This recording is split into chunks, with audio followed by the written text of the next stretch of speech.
Good evening. Welcome to our Brunswick City Commission meeting for Tuesday, May the 20th.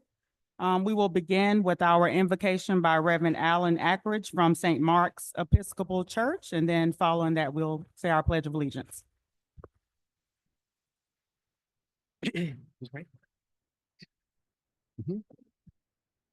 Would you pray with me? Gracious Holy God, we give you thanks for the beauty of this day, the occasion that brings us together, and the work that you give in our hands.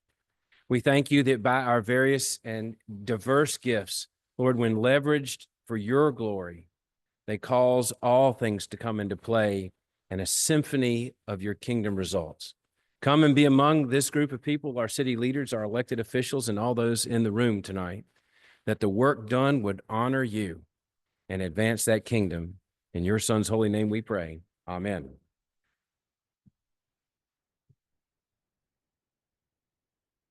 States of America.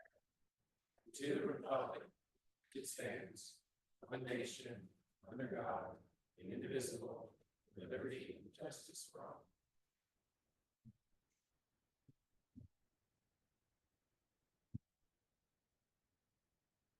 Before we adopt the May 20th, 25 regular scheduled meeting agenda, do we have any addendums? Okay, Mayor Pro Tem, I make a motion that we adopt the regular scheduled meeting agenda as presented. Second. all in favor? Aye. All right. We'll now have our recognition and presentations and awards, recognizing the Historic Preservation Award winners, Mr. Hunter.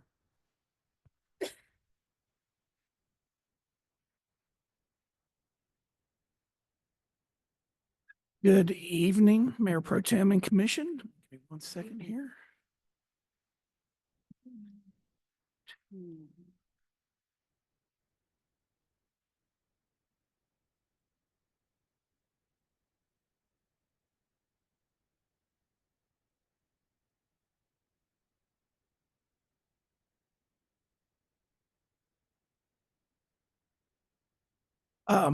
Thank you for the time this evening. As y'all know, as you recognize through a resolution at your last meeting, May is Historic Preservation Month nationwide. And our Historic Preservation Board has recognized that over the last few years by presenting awards to projects, historic preservation projects that impact Brunswick. They don't just have to be in Old Town.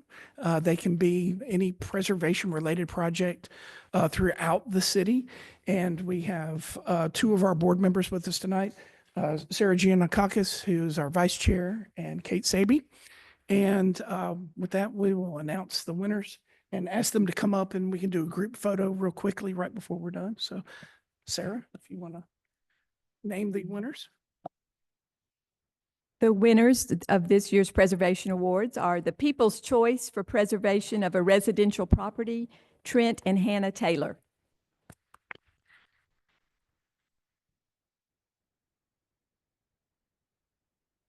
The People's Choice for Preservation of a Commercial Property, 1708 Ellis Street, Hootenannies at the Yard.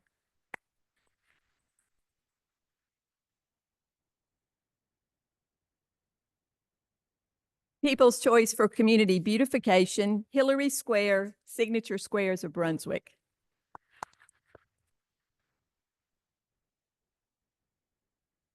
Excellence in Historic Preservation, 706 Gloucester Street, the Collier Building, as we fondly call it, White Oak Contracting.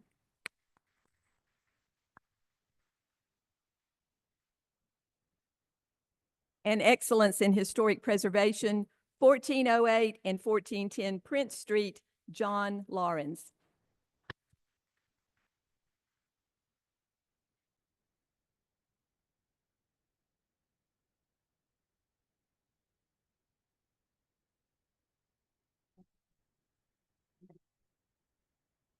Can we get a picture?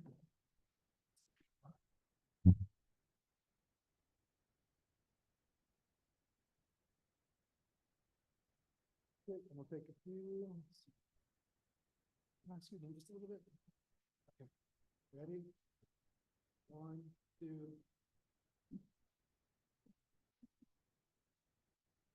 Perfect. Thank you so much. Thank you. Yeah. Congratulations.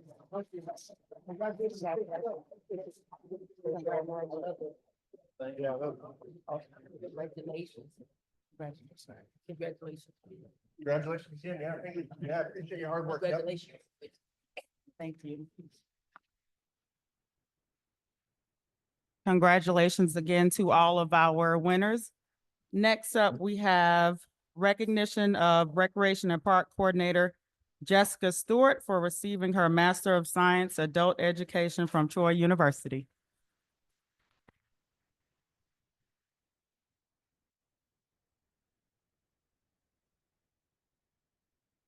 She didn't know this was happening, but I believe it was last year when Chief Smith graduated from Bethune-Cookman University, and I felt that anytime a city employee is graduates from college or has any type of achievement in life, that we should recognize you all. Okay. This certificate of recognition, educational milestone presented to Jessica Stewart in recognition of receiving your master's degree from Troy University. Thank you. Thank you so much.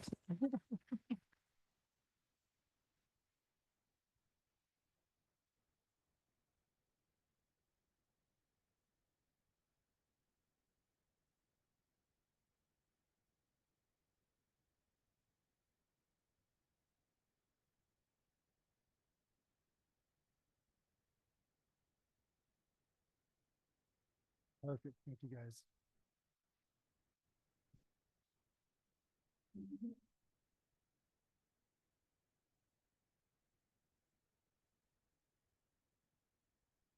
Next, we have a proclamation presentation to Carolyn Baker Stevenson, the widow of Captain James E. Baker Sr., the first African-American police officer for the city of Brunswick.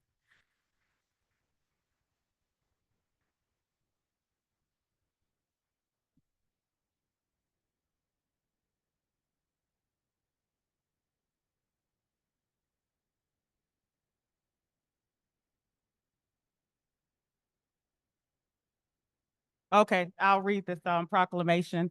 Whereas Captain James Edward Baker Sr. was a pioneer who became the first African-American to integrate the Brunswick Police Force on August the 25th, 1961, as a beat officer, and briefly served our nation in the U.S. Army in 1963 until his return to Brunswick in 1965, leaving the force in 1966 due to bias, then returning in 1971, where he remained until his retirement in 1990. And whereas Captain Baker was a trailblazer in his ability to remain strong in the face of rampant discrimination, Captain Baker served during the height of the civil rights movement in a system that devalued, discredited, and presumed him incompetent, yet he prevailed. And whereas during Captain Baker's tenure with the Brunswick Police, he broke down barriers, becoming the first Black officer to hold the titles of corporal, sergeant, lieutenant, patrol commander, and deputy marshal, paving a way for glass ceilings to shatter without regard to race, but ability. And whereas Captain Baker was a man of integrity and did not allow the adversity to hinder his ambition, Captain Baker cared deeply for his community, once stating that some matters of adversity are handled, some overcome, some overlooked, and some still exist today. This message rings true, and his legacy serves as a reminder that persistence and perseverance are key to creating change, shifting bias, and recognizing our worth. Now, therefore, I, Kendra L. Roll, Mayor Pro Tem of the City of Brunswick, along with my fellow commissioners, do hereby recognize and honor the life and legacy of Captain James Edward Baker Sr., the first Black officer in the Brunswick Police Department.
Next, we have appointments, commissions and authority and committee. Downtown Development appointments, 2 appointments whose terms expire on June the 1st for Mrs. Shamika Sorrells and Michael Kaufman. And they are asking to be reappointed to the Downtown Development Authority Board. Mayor Pro Tem, I make a motion that we accept the reappointments. Second. All in favor? Aye. Next, we have the Glen Brunswick Land Bank Authority appointment for Ms. Jill Wright, who is currently on the board, and she's also asking to remain on the board. Mayor Pro Tem, I make a motion that reappoint Ms. Jill Wright to the Land Bank Authority. Second. All in favor? Aye. Aye. And next, we have Planning and Appeals Commission, 2 appointments, 1 full and 1 alternate. The full-time member would be Mr. Cameron Taylor, and the alternate would be Miss Anita Collins. Mayor Pro Tem, I recommend that we accept the nominations or the submissions as presented. Second. All in favor? Aye. All right. Next, we have the new alcohol beverage licenses. Ms. Brown. While Ms. Brown's coming up, I want to thank all those people who put their name in the hat to serve on those volunteer boards. Really appreciate your hard work and dedication. Good evening. We have 4 new alcohol license and 1 addition of a license of a already a licensed establishment. The first is Movement Golf. It's now doing business as Caddyshack, and the owner is Corey Kilby. He is here tonight, and the address is 209 Gloucester Street for on-premise beer and wine. Corey? All right. Can you just come up and tell us a little bit about the business? Thank you. So Movement Golf doing business as Caddyshack. We're an indoor simulated golf facility. We like to invite everybody to come, children, families, come enjoy. Like to beat the heat. Prices around town for golf have gotten very expensive. This makes it more affordable. And yeah, we want to have an inviting place for people to come, kick back, relax, enjoy the game of golf. That's why we're applying for a beer and wine license so they can enjoy their time downtown while playing golf. Any questions? Corey, are you from the area? Or are you local or? Originally from Oklahoma. I've been here for 6 years now. Awesome. Awesome. Cool. And Deputy Marshal, did they present at the MPA meeting, and can you share the feedback at MPA?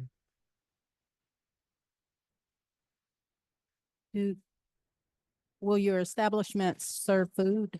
We do not serve food. No. ma'am. Oh, What would be your hours? Our hours are Sunday, Sunday, Tuesday, Wednesday, Thursday. We are 1 to 9, close on Mondays, and then Friday, Saturday, 11 to 10 p.m. You won't be serving any food. Would there be anything else to be served with this beer and wine while they are being entertained, playing the? No, man, our plan is just for beer and wine. Well, we have sodas, things of that nature, but no food. No popcorn, no. So we recently moved locations. We did try the snacks typical to a country club where you have candy bars, chips, things of that nature. But so since we're downtown, we do allow them to bring in if they do want that. They have that option. We don't mind. We have tables set up for eating and things like that. But, Okay. yes, ma'am. Open it up for a public hearing. Those that want to speak for or against.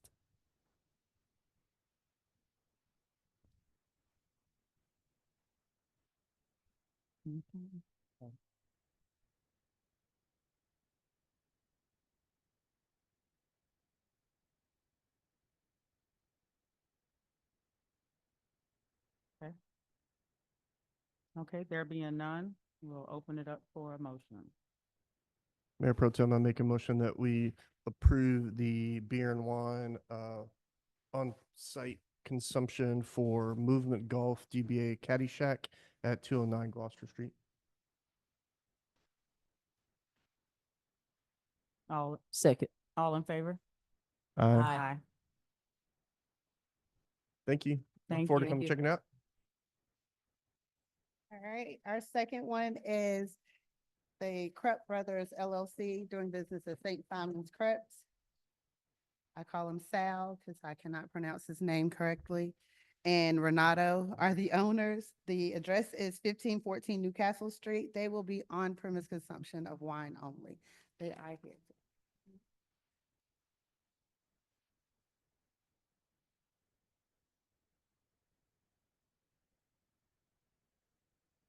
Good How are you evening. guys? Just state your names and tell us a little bit about your business. So my name is Renato. I am the owner and the founder of the St. Simon's Crepes. I'm running the business it's about 3-4 years. And I decided to expand in downtown Brunswick because I get a lot of feedbacks that people craving for crepes around this area. So why not? And I invited my friend Sarius for the second location. So we are both running the second location. And so crepes is super unique. We like to bring unique things to the community, and we decided to doing like wine-based cocktails and mimosas on the weekends. And I'm not on the weekends, I'm sorry, like weekdays and weekends. Here we are, basically. And then what are your hours? that Our you're hours open? is we open from Tuesday to Sunday from 8 a.m. to 8 p.m.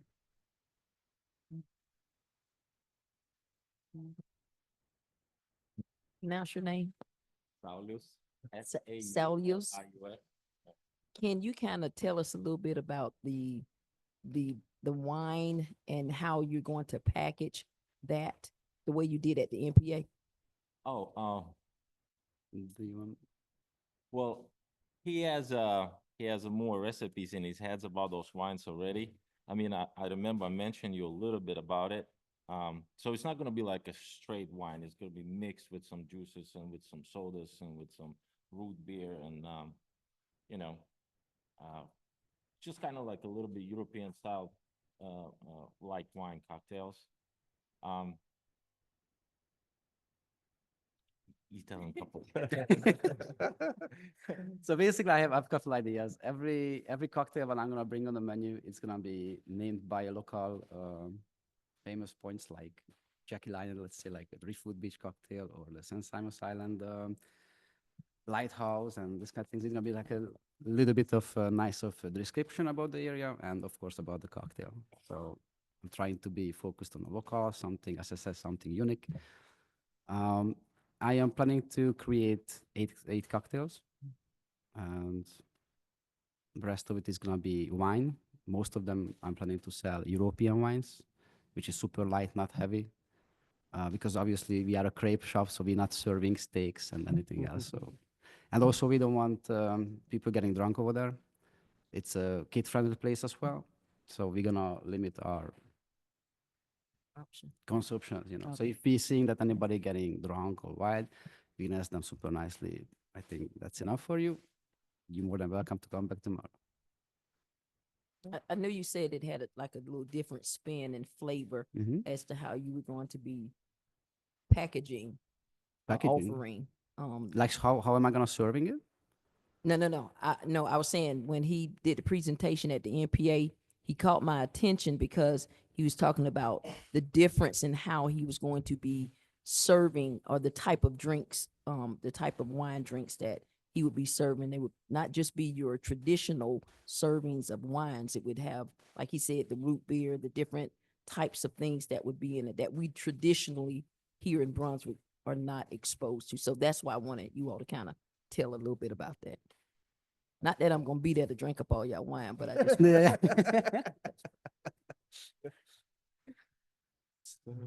Okay, cool. They have some on menu. All right, so we'll open it up Yes. for a public comment for those that are for it or against.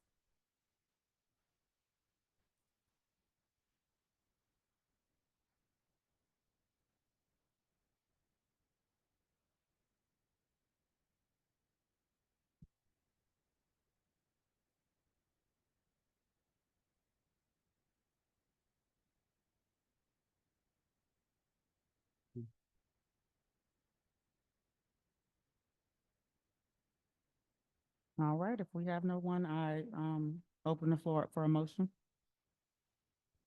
Mayor Pro Tem, I make a motion that we approve the new alcohol license for Crepe Brothers LLC DBA St. Simon's Crepes at 1514 Newcastle Street for on-premise consumption of wine. Second. All in favor? Aye. Aye. Aye. Thank you. Thanks, guys. Appreciate it.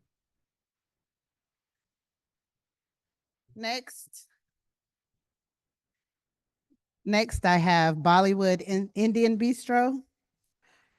Mr. Patel is here and his manager, William Sullivan. Also, their address is 1423 Newcastle Street. They will have on-premise consumption of beer, wine, and liquor. Hello, just state your name and tell us a little bit about your business. I'm Ricky Patel. I'm the manager of the store. Sorry, the restaurant. We're a 70-seater Indian restaurant. We're open 7 days a week. And we want to introduce Indian cocktails, Indian beers, Indian whiskeys. That's what our primary market's going to be. Slightly different from what's available in downtown. For example, Indri whiskey won the best whiskey in the world. And not many people know about that. So we want to introduce like drinks like that, you know, it's quite expensive, but you know, something new in Brunswick. I'm William Sullivan. I'm one of the managers for the restaurant as well. I'm Billy Kumar Patel. I'm the owner of the restaurant. Okay, cool. And when did you all officially open? I always ask because Yeah. I saw it open, but I It's said we didn't get been an a while. invite Do you or. remember when we officially opened it? 15th of January. Okay. Okay, so now we'll get an invite once everything gets up You and will. I going. mean, we're actually going to make Indian inspired cocktails as well. Okay. I've actually got the menu ready. We thought we'd launch it when we opened, but there's some interesting cocktails. We use some Indian spices and fuse them with traditional cocktails. I don't have any questions. All right, I'll open it up for anyone that's for or against.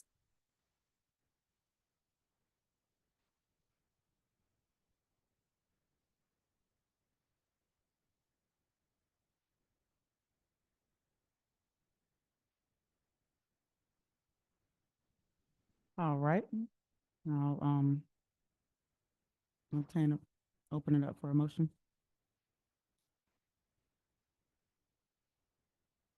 Mayor Pro Tem, I make a motion that we grant the license for on-premise consumption of beer, wine, and liquor for Driftwood Wine and No, Cocktails. it's Bollywood. Oh, I'm sorry.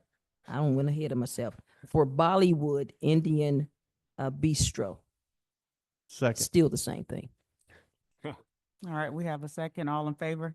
Aye. Thank you. Thank you. Appreciate you. Thank you.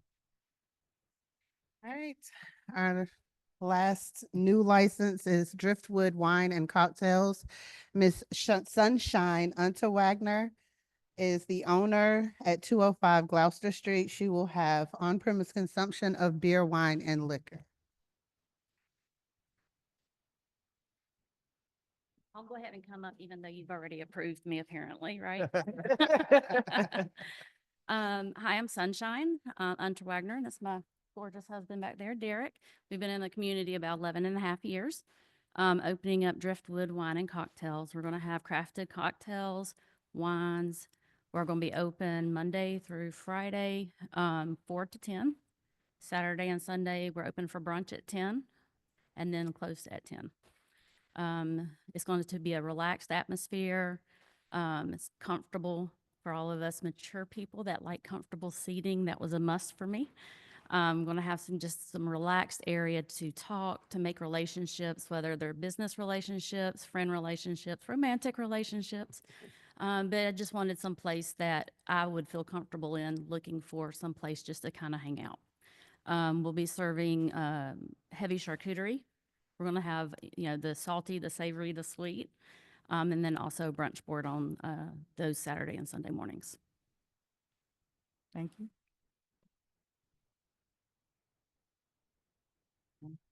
Open it up for a public comment hour for anyone that's in favor or against.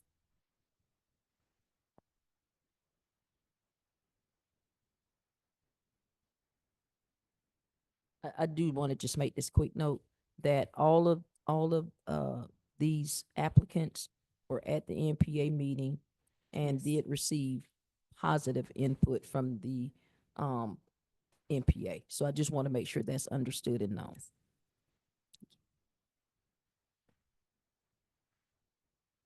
All right, we have a motion. Mayor Pro Tem, I make a motion that we approve new alcohol license for Driftwood Wine and Cocktails at 205 Gloucester Street for on-premise consumption of beer, wine, and liquor. I second that motion. All in favor? Aye. Aye. Thank you. Thank you. Thanks. All righty, we have Port City Pour LLC doing business as Social BWK, Ms. Shamika Sorrells. She is already licensed for a specialty wine license at her establishment, 1614 Newcastle Street. She is asking for a catering license this time around. Good evening. Hi. So wine, retail at Social Butterfly, I've been in business now for, I don't know, 45 days, I'm counting. So what I'm hoping to offer, is another opportunity to provide, catering at events, particularly for, wine bars to, give our community more, options, for, drinks and continue to offer, the non-alcoholic wine selections along with the wine selections and some cute bubble bars and sort of theme out the wine, which provides access for folks to have a different and a quality experience at events. And so that's what I'm hoping to offer. Thank you. So you're going to be doing like the festivals and things like that? That will be the goal, to Awesome. support events and that's already in established venues like Queen and Grant, for an example. Wherever someone's having weddings, baby showers, things that that they're celebrating, and hope to offer those folks wine selections for their guests to consume. And I'm assuming, Deputy Marshal, there's been no violations in the first 45 days. We're all good. I have a question, but this is not directed to you, Ms. Sorrells. This is really directed to the city attorney. And when individuals receive catering license, how does that, and I'm assuming, they're catering beer, wine, possibly liquor, but beer and wine definitely, am I correct?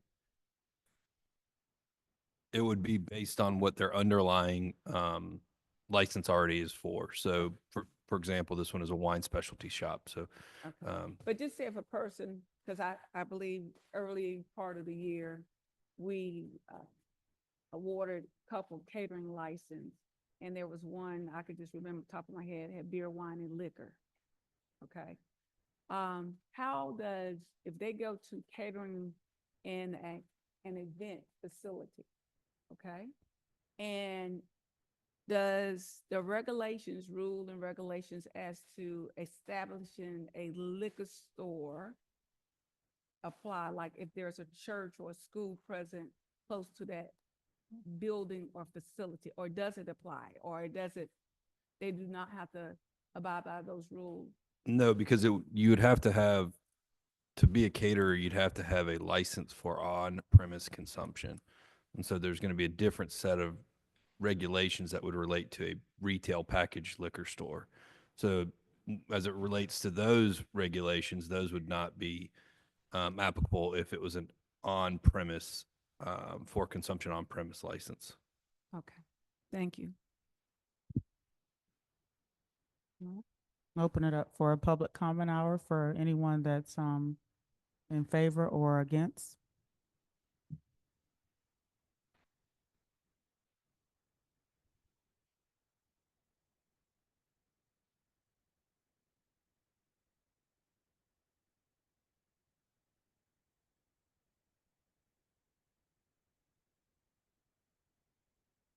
All right, we'll open the floor up for a motion. Mayor Pro Tem, I make a motion that we grant the catering license for Social BWK. Second. All right, all in favor? Aye. Aye. Thank you. All right. Thank you, Thank you, Deputy Ms. Marshal. Brown. All right, we're on now to discussion, Mayor and Commissioners' cost of living adjustment for fiscal year 2025-2026 budget. And this will be by, City Manager McDuffie.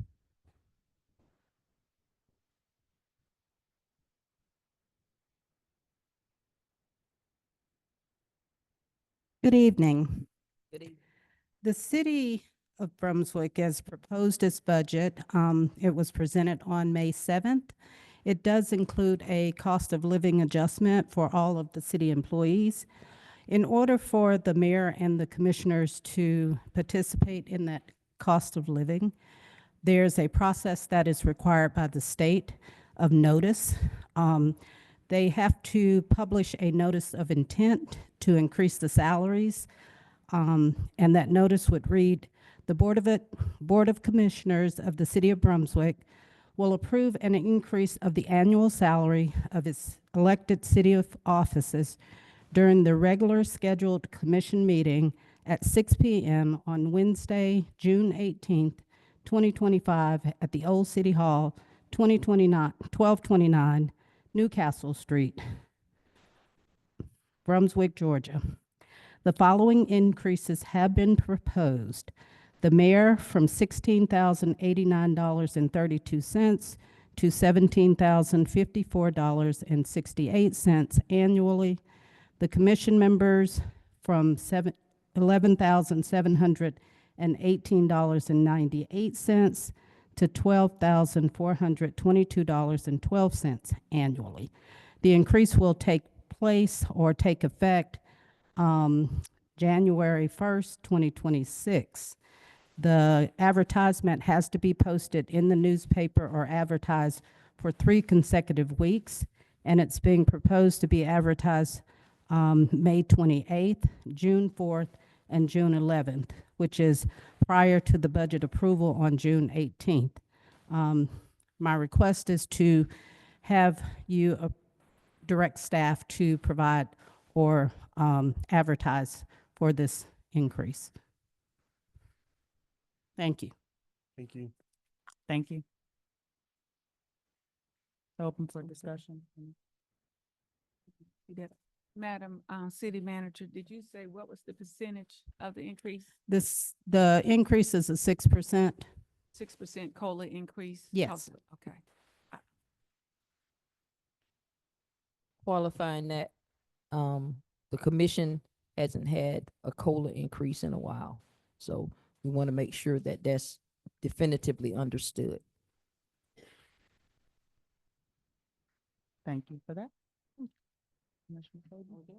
Yeah, Mayor, Mayor Pro Tem, I'd like to make a motion that we direct staff to advertise the cost of living adjustment for fiscal year 25-26 budget for the mayor and commissioners. Second. All in favor? Aye. Thank you. Items to consider for approval of May 7th, 2025 regular scheduled meeting minutes.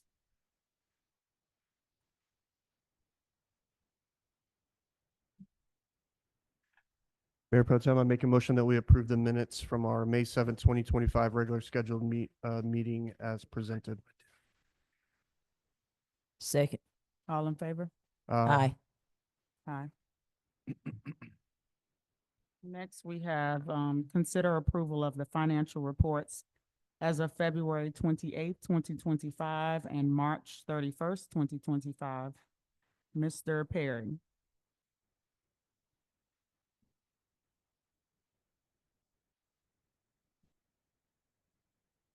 Greetings, Commissioner. Good evening.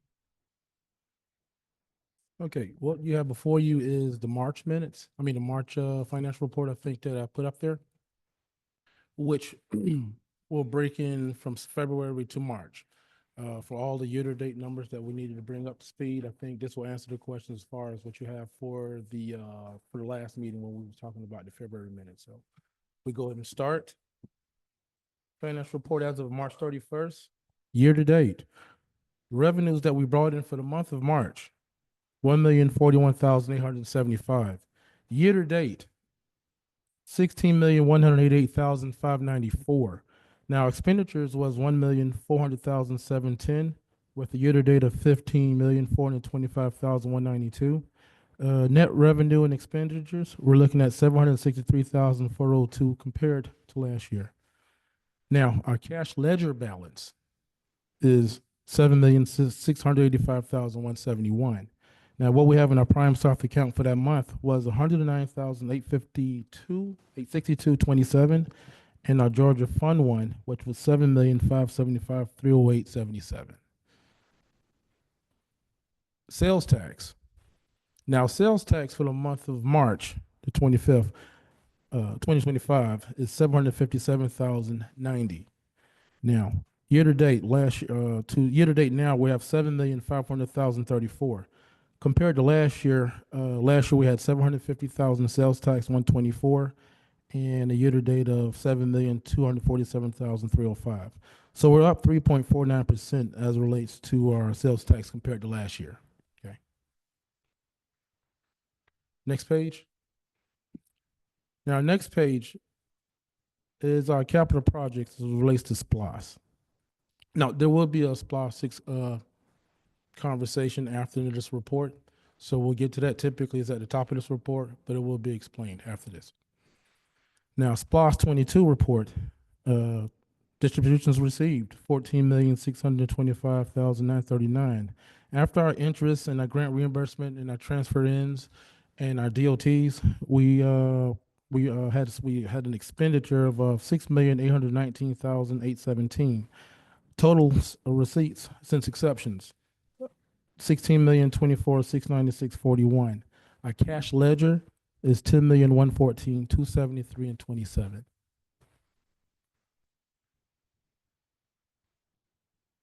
Norwich Street Common Fund.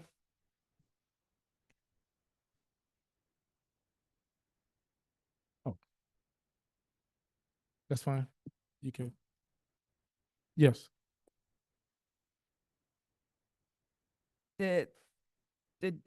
The difference between the cash per ledger was because of journal entries, am I correct? I just want to make sure.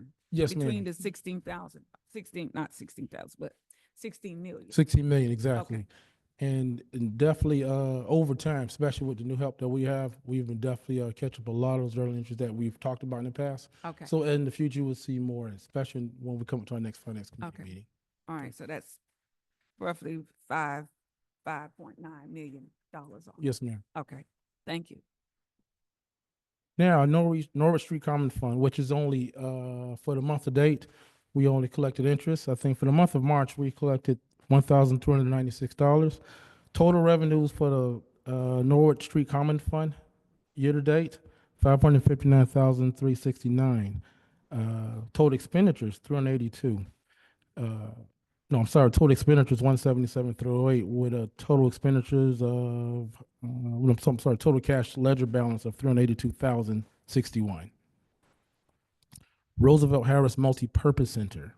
Now, Roosevelt Multipurpose Center revenue year to date, we're looking at $452,018. Total inflows is $279,398. Total expenditures, $281,458. With a net negative of $2,061. Our cash ledger balance is $129,969. ARPA. Now, ARPA, our total cash ledger balance in our ARPA is $5,633,900. Total allocation spent is $4,532,795. Now, sanitation fund. Sanitation billing as of March 31st, year to date, we brought in $1,243,736. With our franchise fees and our interest that was posted, our total revenues year to date is $1,343,008. Total expenditures is $1,629,254 for that month, leaving an operating loss of $286,246. Now, total ledger balance as far as in cash on hand, $1,040,012. Our restricted for landfill is $210,103. Waste disposal.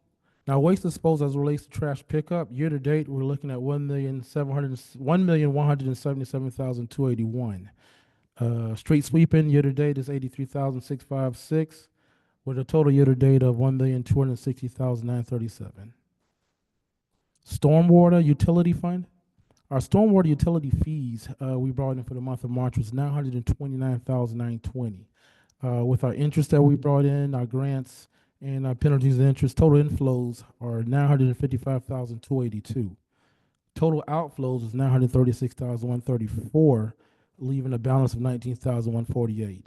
Now, total ledger balance for that account is $528,610. Yes. Mr. Mayor, I got one question Sure. on the waste disposal section, illegal refuse cleanup. So we haven't had any expenditures year to date on cleaning up illegal dumping? Is I that haven't correct? had received any as far as Okay, so any would that be illegal. handled, Ms. City Manager, by, is that like we called Republic Services and had them come pick it up, and so we didn't incur that cost? It's in that black box.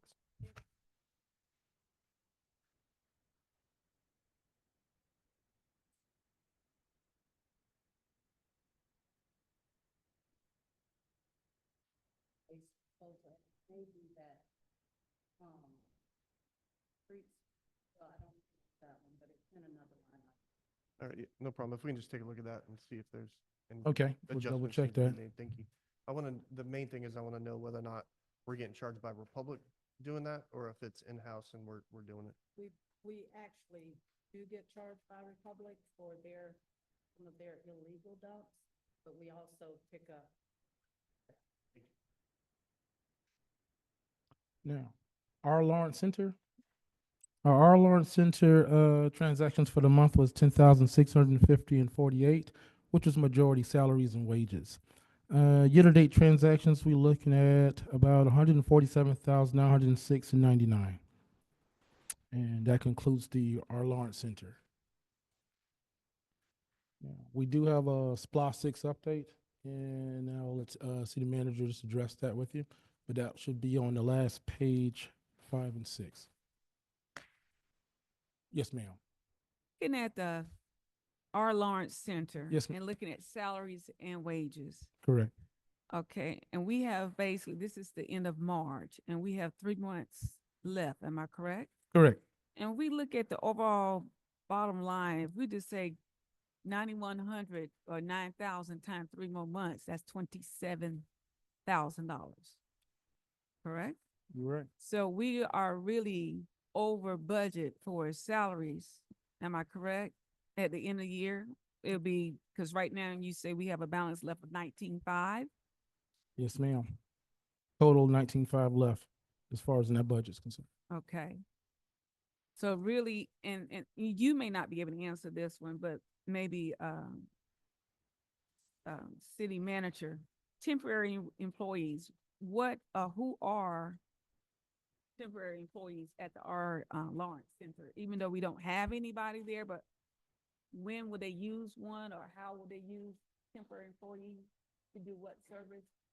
It's for the summer program, and for after school, they use temporary employees. And those aren't charged to the right line item on that, and that needs to be adjusted. I mean, okay, I mean, all right. How are we, or what do we do whenever we have a overage in salary? What do we do? Where do we pull the money from to compensate to, because there will be a shortfall according to what's presented. What do we do to balance off the shortfall? Well, Maybe the city manager. I think the city manager probably give you a better answer for that.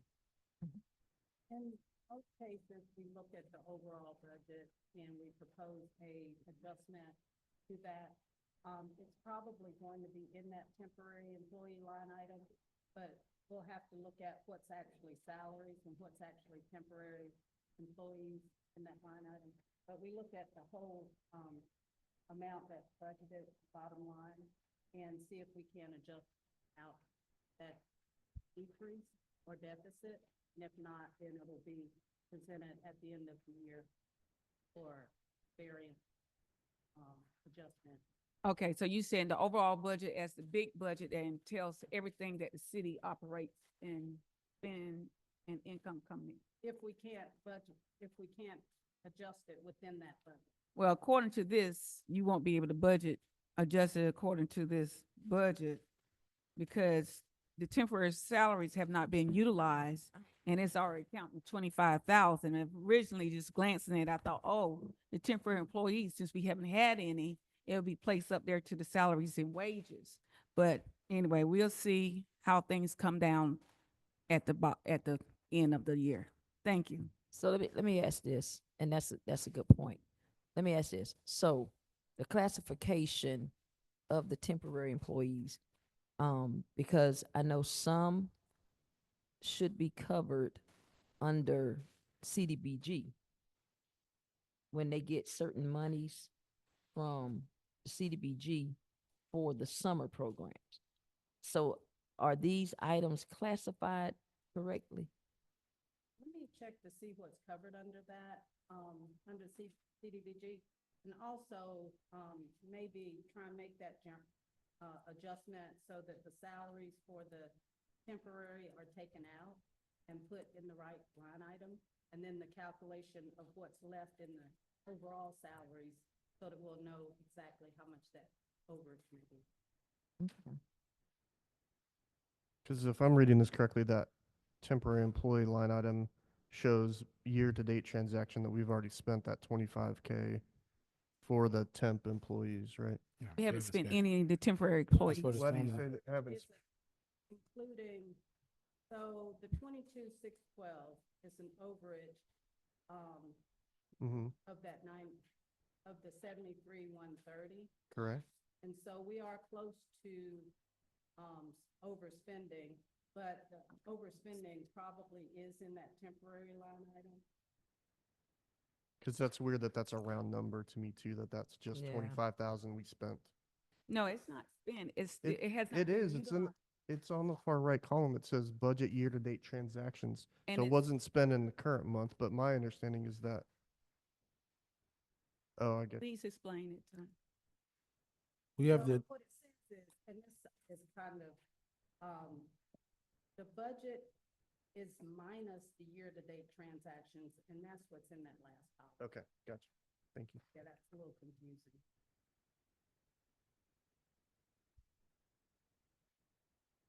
Go to SPLOST. are we ready for the SPA 6 report? Okay.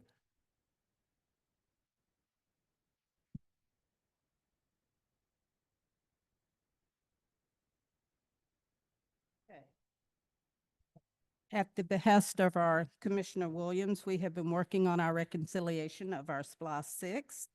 I'm sorry, Madam City Manager. I do have a question. Hold on. Go back to Splash 22 right quick, Mr. Perry. I'm so Okay. sorry. No problem. You put it in your chart, you noted that it's a pending grant money for the Orange Park improvements. I don't know if you, it has the 2 asterisks. It says grant reimbursement pending. Yes, Can you tell me, or do you know, estimate of how much the grant amount? I think it was 288,000, but I need to check that. Okay. Splash 22. I went back and I'm sorry. That was my fault. Okay. Thank you. You could move forward. I'm sorry. Make sure you note both of those things. Okay. All right, so looking at our SPLOST 6, this was a capital improvement project that started back in 2017. The vote for it was in 2016, and we have had numerous projects over the past, 8 years for the SPLOST 6. At this point, we have spent $20,666,083. Our intake for the SPLOST was 15,733,000 of actual SPLOST collections, which was over the budgeted amount by $1.9 million. And then we had a unallocated at the end of some of the project's expenditures. We also had $379,000 of interest income to make up the $20,813,986. Over 70% of our SPOS 26, approximately 14, close to 15 million, was for infrastructure projects, including improvements to our streets, sidewalks, storm drainage, and Highway 17. And we also had some parks improvements that were done with the SPOS to make up that $20 million. We did do a full reconciliation of the SPOS, which is on the next page. And what we did was look at all of the revenues over the past year and all of the expenditures, calculated the difference, looked at the cash on hand, and that was what basically we were trying to reconcile. We had an independent outside accountant look at this account, and what he determined was that there was a due from general fund to the SPOS 6 fund to balance it out of $4,258. Now, what that was is when we have our investments for our funds, they go into a single account. They have to go through the general fund in order to get through that account. So anytime we put money in from SPOS, and this is from SPOS 6, SPOS 22, or any of the others, we have to transfer that money through the general fund to that investment fund. And then, of course, when we need money back from that investment fund, we transfer it back through the general fund to those other funds. So basically, when that was done, the general fund, they didn't transfer that $4,258 back into the SPOS 6. It was left in the general fund. So we did make that journal entry adjustment as of March so that we would be reconciled in that fund. We are proposing that we leave 2 accounts open. That would be our wayfinding and gateway signs fund that currently has $92,191, and also the Sidney Lanier Park improvements that currently has $54,700 for a total remaining balance of $146,894. The cash balance for the account is $147,903, and the difference between those two numbers is some interest that has been applied to the SPOS 6. We will continue to accrue about $300 to $400 interest unless the rates change each month and put into that account. And at some point, that small amount, whichever, when we start spending, can be reallocated to one of those 2 accounts. But we have closed out everything else, and that concludes my presentation. I have a quick question about the wayfinding signs. I know that we had those some initially installed, and that was an MOU with the CVB and the county. Have we paid our portion of those signs out of that so that what we have is left over? Yes. Okay. Okay. Well, I'd encourage we have some discussion about in the future about how we can apply those monies maybe for a similar gateway like we have at Mayor Ross Park, maybe at the entrance to historic downtown or something like that, like maybe at MLK or something like that. Yes. Would be good to talk about. Madam City Manager, my question is, great job. Thank you. I could sleep. Thank you. I appreciate that. 1/4. A little bit, right? Little bit. Excuse me, because I'm helping grandbaby. I'm tired too, helping her. My question is, whenever the next month, as of April the 30th, the interest that earned, where will it be reported to make it reconcile or at least closer?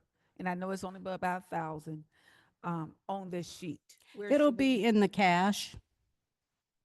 It'll basically, interest will be put into the cash account because that's where the money's put. So it will be reported, well, interest earned, that number that says 37.9? Yes. Okay, so that'll increase and then it'll be, In we'll cash. know. So it'll be the cash. Okay. All right. Yeah, so that's probably, unless we start spending something, that's the only balance that'll probably change. Okay, is the but it cash. will note that this was added interest, and then Yes. you'll be able to, okay. So, and all these that have zeros, pretty much, even with the $1,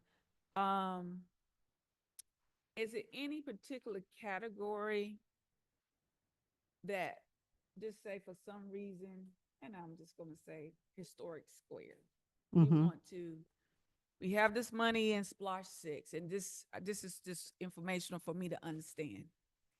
But we have done everything else that we need to do, but we have this $146,000 left in it. We think we need to spend $20,000 on the historic squares. This is hypothetical, not, So could we reallocate that money, $20,000 of that money into historic squares, or? You could, I mean, as long as it's in the categories that we have here approved, it could be done. But, we do have, as Commissioner Saby says, some plans, or hopefully we'll be doing some signage for the wayfinding. And at Sidney Lanier Park, we still have some dock repairs and things that we need to do there.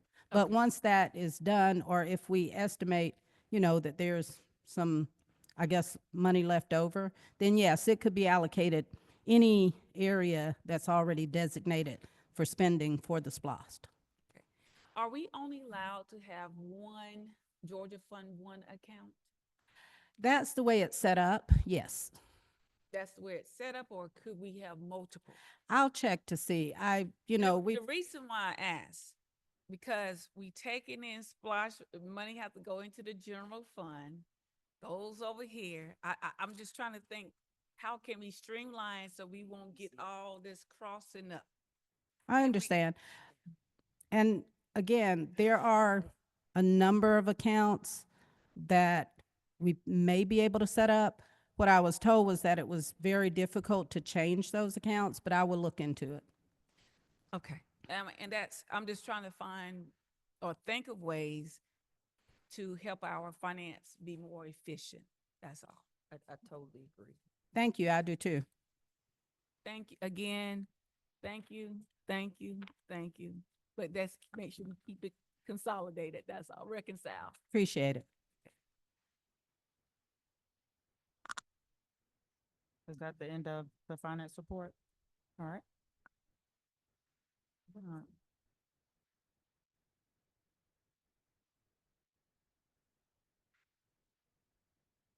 That concludes the finance report. Okay. Thank Just you. Thank you. All right, is there we've heard the finance report. Is there a motion on the floor? Yes, Madam Pro Temp, I would like to move that we defer the approval of the finance report until our June the 18th meeting.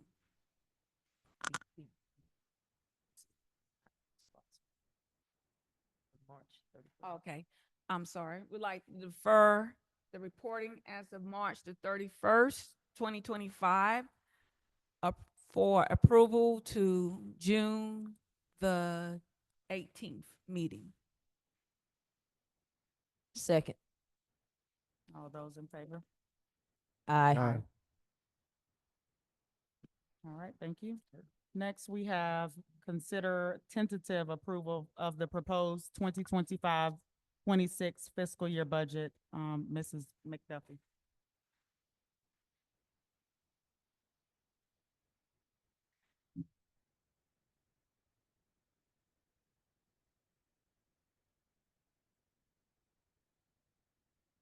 Okay, so this is part of our annual budget process. The budget was presented on May 7th as the proposed budget for the 2026 budget year. Thank you for the opportunity to come before you again to ask for a tentative approval of the budget for the 2026 fiscal year.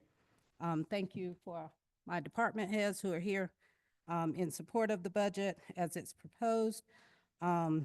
It will be and has been posted on the website, as well as being put in the clerk's office for public review. Next slide.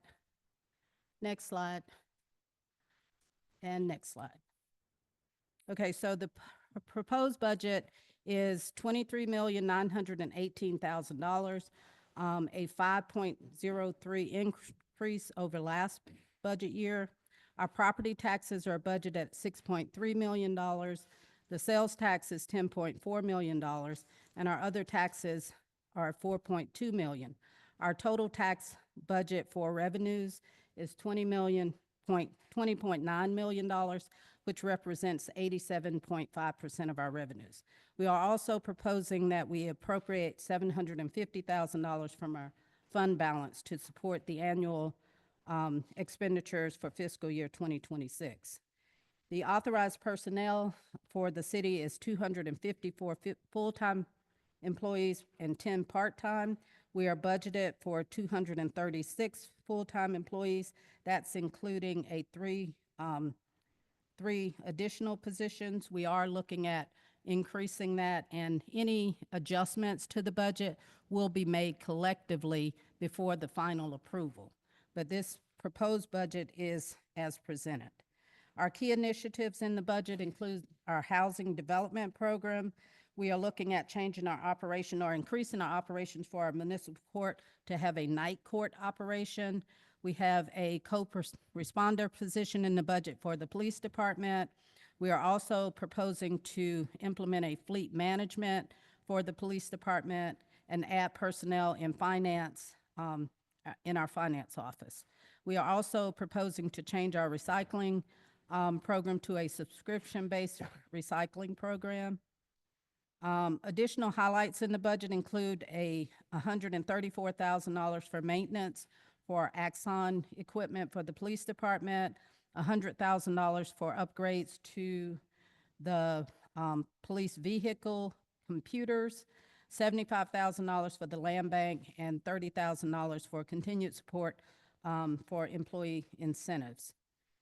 In the SPLOST allocation for this year, and this is just what is budgeted, not necessarily what is spent, but we have about $4.5 million of SPLOST for drainage projects, $3.5 million for road improvements, $170,000 for a payment for our fire vehicle apparatus, and $350,000 for accounting software. We are on schedule as, next slide, presented. As I stated, the budget was presented on May 7th. This is our proposed budget approval, tentative approval on May 20th. We will put in a public notice on the proposed budget, and that will run on May 28th. Our public hearing for the budget will be on June 4th, and then hopefully the final approval of the budget will be on June 18th, which will be prior to our fiscal year starting on July 1st as required by the state. Next slide.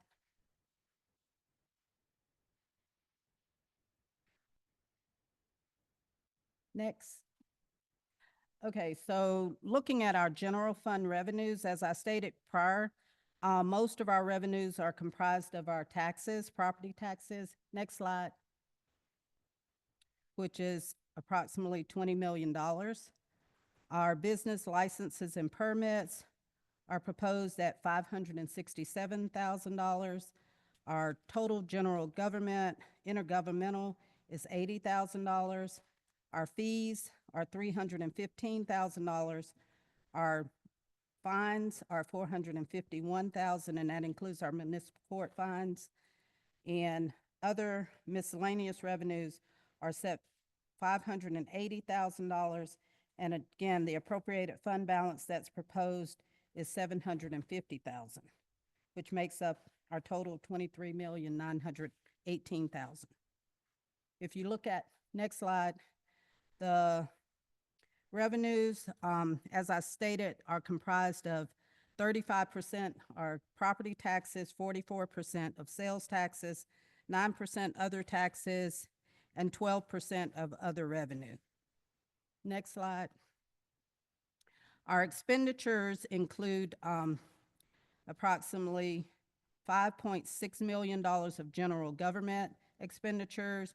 That's including the operation of the commission office, the clerk's office, the city manager's office, finance, administrative services, legal, IT, HR, human resources, tax collection, our building maintenance, and general administration and municipal court. Our police department is proposed at $6.5 million, fire department at $3.9 million, and public works at $2.6 million, which comprise about $13 million. Our other departments, including recreation, planning and zoning, and economic development, comprise of about $3.2 million. And our housing program and transit services, we are proposing to support those programs with an additional $200,000 being transferred from the general fund. Other transfers to other funds, including 911, are $1.4 million, and that comprises the $23.9 million that's proposed for our expenditures. Next slide. Looking at our expenditures by service areas, 27% of our expenditures are for the police department, 16% for fire, 16% for public works, which comprise of about, let's see, how much is that? 49%, so 50% is public safety, public works. The other 51% is for general government, planning and zoning, government administration, and special programs and recreation. Next slide. Our total proposed salary or personnel costs are $17,085,520. Of that, $13,227,000 is for salaries, which comprise 77% of that total cost. We have $1.5 million budgeted for our pension. We have $1.1 million budgeted for our health insurance, and another $1.5 million or $1.2 million for our FICA and other costs associated with our personnel. As I stated before, we have 254 full-time employees and 10 part-time. Next slide. And next slide. The police department has 78 employees authorized, fire has 56, and the public works has 59. That is about 75% of our total employees. The others are included in planning and zoning, neighborhood, and general admin and general government. Okay.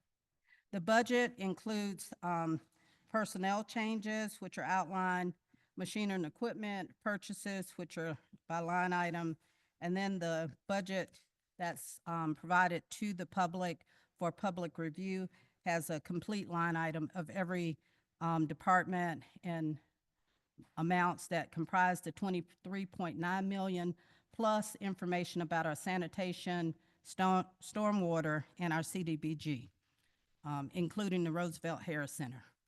That concludes my presentation. Thank you. And I do respectfully request for a tentative approval of the budget this evening. Any questions? I have, Okay. during this fiscal year of 25, we have had a lot of emergency closures. A lot of what? Emergency closures due to storms, okay? And that also increases our payout for overtime, especially within the police department and the fire department, and possibly some in public works.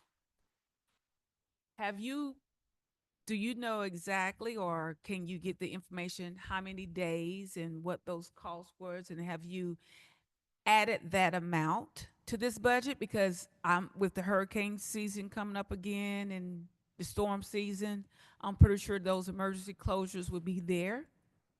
But are you calculating those things too? Or how are you calculating our overall expenditures for wages and Well, salary? normally there is a lot of, I guess, fluctuation in our salaries, and because, you know, you have a lot of attrition from people coming, leaving, people not working.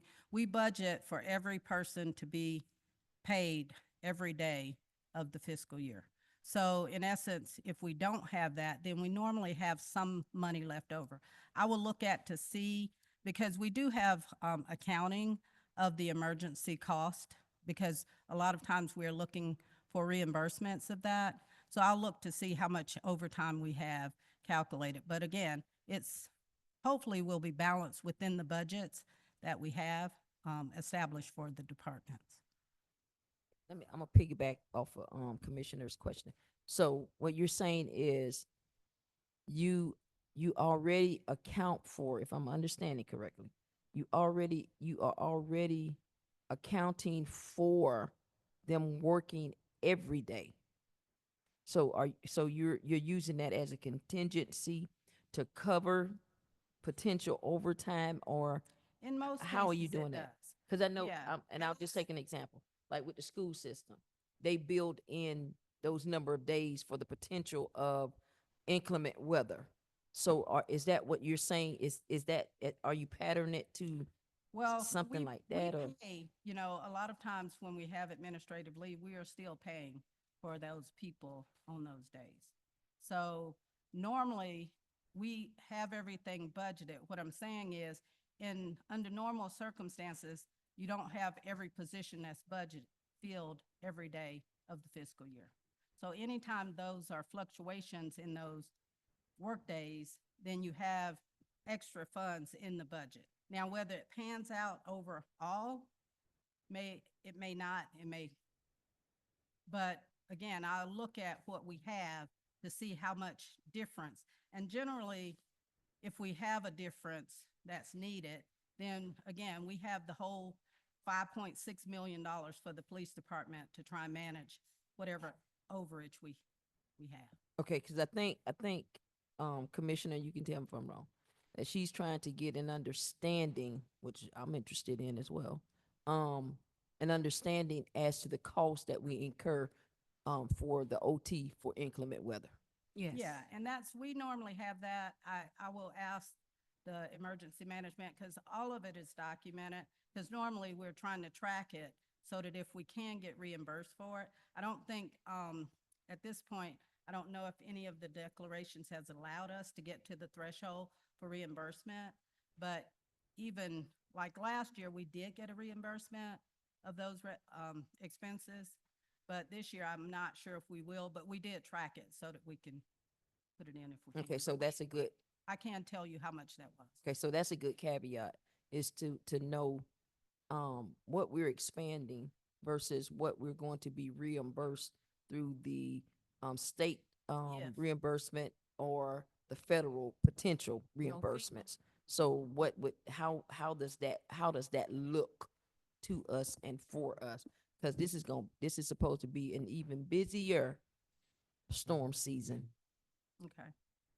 Also, you mentioned, I know we having over 700,000 that is expected to be taken from our fund balance. Am I correct? Yes. Okay. Well, How, I won't say it's expected. I'll say it's appropriated just in case, because we never take it out unless we get to the end of the fiscal year and our revenues are more, our expenditures are more than our okay. revenues. So how much do we have? We could say end of March in our fund balance. Liquid cash. I'm not talking about the total asset. Well, I fund. know, Okay. liquid cash in the general fund, I think we have probably about $9 million right now. But there's a lot of movement of money. Like I reported last year, I usually report the fund balance based on the audit, because that's the only time where it's kind of solid. And last year it was $13 million. So this 9 million is pretty much, you said general, but when you say general, does that also mean Georgia Fund 1 or two separate accounts? That means the general fund. in Georgia Fund One, we have about $24 million. So, But of course, you know, it's SPLOS, it's ARPA, it's opioid, it's all the funds. so it's collectively. all the funds, but 9 million is unallocated. Pretty much, give or yes. take. Okay. Mhm. And one more question just left me. 9 million is unallocated. Okay, it'll come back to me, but, Okay. thank I- you. Can I ask one? Go right ahead, quick before you come? Commissioner. Okay, so I'm on a kind of quantum leap from that area because I really want to emphasize regarding the additional personnel that we account for 2 persons in accounting in our Yeah, finance. we're going to make some adjustments, Okay. but like I said, this is the proposed budget. What I'd like to do is see what our collective adjustments are so that we can determine where that money can be moved from, or if we are proposing any increases in the bottom line before making any adjustments in the budget. I had a staffing question as well. City Manager, I was trying to figure out the difference. So last year we had 244 full-time employees and 12 part-time, and this year we go to 254 and 10. So we decreased part-time by 2, but it looks like we're up 10 for the full-time employees, but we're only calling out 3 of additional personnel. So I was curious where those other 7 were at. I'm still looking for, no. Actually, I was looking, and what I take this information from is a Manning chart. And we obviously had more positions authorized last year than we had, because we haven't added anything other than the 3 additional positions in the budget. So I did pose that question to HR because I used the Manning chart and count. Mm-hmm. So there's 7 positions, and most of them were in the police department, but I think they were unbudgeted. And we do have a lot of unbudgeted Right, so positions. they're authorized but not budgeted. Yes. Do we have, how is our EMA director listed? Is he under Fire. admin staff or is he under fire? He's I saw under an fire. advertisement for a support person for him. Was that in last year's budget? Is that one of those 7? That position, as a matter of fact, it probably needs to be included as an addition. But what we had was we had a fire position so it didn't increase their authorized strength. So they took a fire position and changed the title, basically. Gotcha. And that's why it wasn't highlighted, is because it was in the authorized strength, but they did change the title for one of their fire positions. So it's not really the addition of an additional employee, it's the reclassification. Right, and that's why it wasn't highlighted, but I'll highlight it in here because I do want it kind of added into the organizational structure. Okay. Yes. Thank you for recognizing that. So within the 254, do we have a economic development manager? And a director. And a director We is do have included. those 2 positions. They are not fully budgeted, but they are still in our authorized strength. Okay, and I know what my next question was. Contingency, in this fiscal year, 26, how much contingency do we have allocated? I haven't, $30,000. it's 30,000. Mhm. I got one more personnel question, sorry. Okay, go ahead. Is last year we had the change, so when we looked at 24, one of the highlights in the summary was that, remember, we took city marshal from one department and moved them under housing or planning and development. So is that deputy marshal position, is that listed under code enforcement? Is that the category, right? It's actually, I think, under planning. Mm-hmm. Well, it may be under But- code but enforcement. code enforcement It is may be under under code planning, right? code Okay. enforcement, yes. Thank Thank you. Okay. I just had one quick question for Chief Smith. Can you explain to us the role of the co-responder? Just To calls for officers or those in crisis, and to act as a resource management, assessment, and to possibly assist officers with involuntary committals into mental health facilities. But they will also assess those individuals and keep track of their progress in our community. Will they be sworn peace officers or? They will be civilian personnel. Civilian Yes, personnel, there will thank be licensed behavioral specialists. Perfect, thank you. Clinicians. Yeah. Okay, so, I just wanted to say, I am in support of that. Because this is, and I think what's not being, kind of emphasized in this, need is that this is a tool, or will be a tool for us to, address the homelessness issue that is ever growing in the city of Brunswick. And that has been a big concern of our constituents, and trying to find methods and to be humane in how we address this matter. Because I won't just say issue, because it's a matter for the nation. We're not the only city that's experiencing this.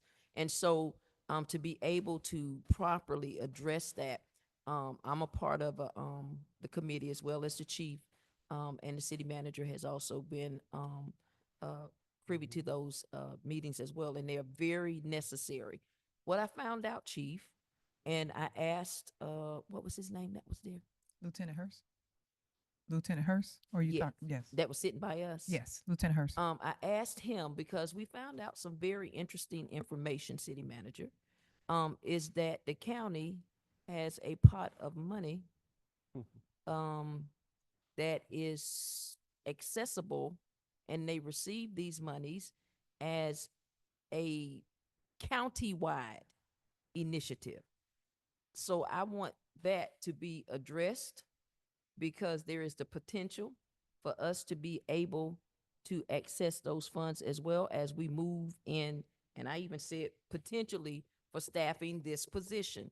I forget her name, Lisa, last name from the He was county. the grant writer. Yes, the grant writer. And so, I asked the question, I asked the question at that meeting, are these monies, for the county, including the city? Or are these just monies for the county? My answer was that I received, these are for the entirety of Glenn County. So that says to me, we should be able to access a portion of those funds and be able to staff this needed position. Okay.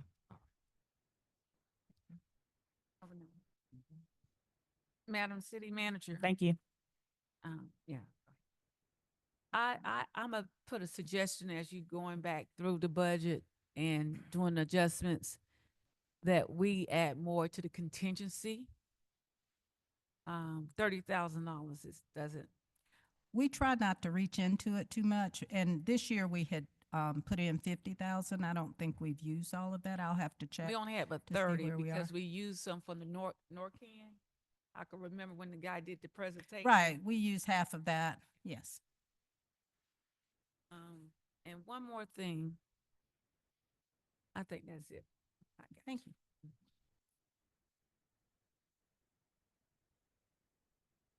All right, so we have a motion on the floor for consider, the tentative approval of the proposed fiscal year budget. Mayor Pro Tem, I recommend, make a motion that we move to, accept the tentative budget as presented. Second. All those in favor? Aye. Those not in favor? 3-1. Thank you. Thank you. Thank you.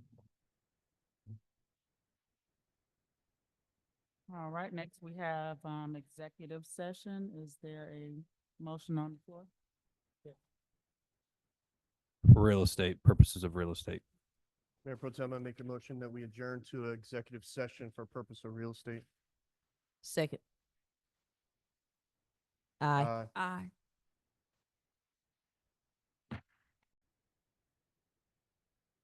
We are back from executive session. No actions were taken. Do I have a motion to adjourn? Mayor Pro Tem, motion to adjourn? All in favor? Aye. Aye.